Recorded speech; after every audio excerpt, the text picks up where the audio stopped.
ఒడుగు అనేది మన తెలుగు వాళ్ళకి సాంప్రదాయమైనది.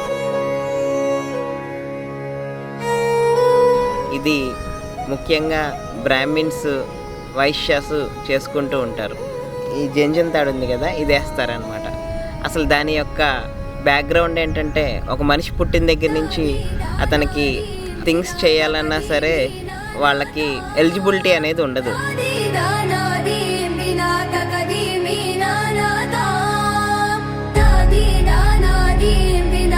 ఈ ఒడుగు అనేది ఏంటంటే వాళ్ళు ఏ పనైనా చేయడానికి ఒక ఎలిజిబిలిటీ లాంటిది అనమాట.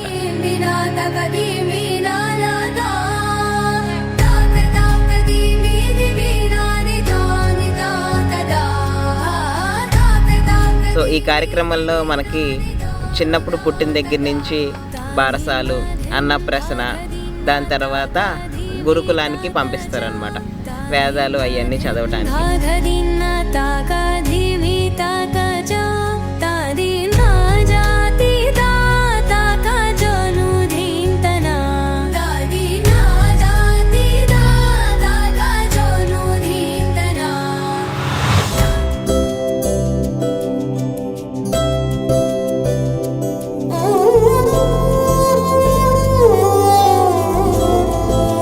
గురువుగారి దగ్గర నుండి వేదాలు అవన్నీ చదువుతూ ఉన్నప్పుడు బాగా జ్ఞానం వచ్చేసి అయిపోయింది అన్న తర్వాత గురువుగారు కాశీకి వెళ్ళరా, నేను నేర్చుకున్నావు కదా అని చెప్తారు.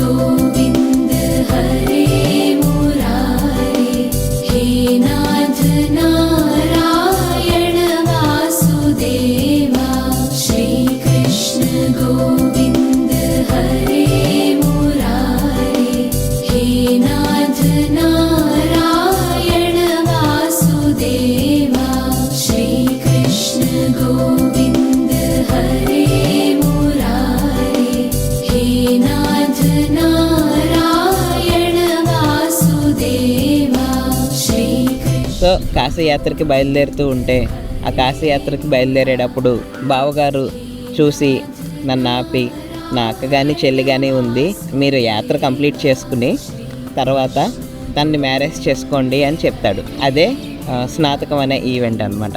ఈ రెండు చేస్తే మన మ్యారేజ్కి మెయిన్ ఎలిజిబిలిటీ అనేది లభిస్తుంది.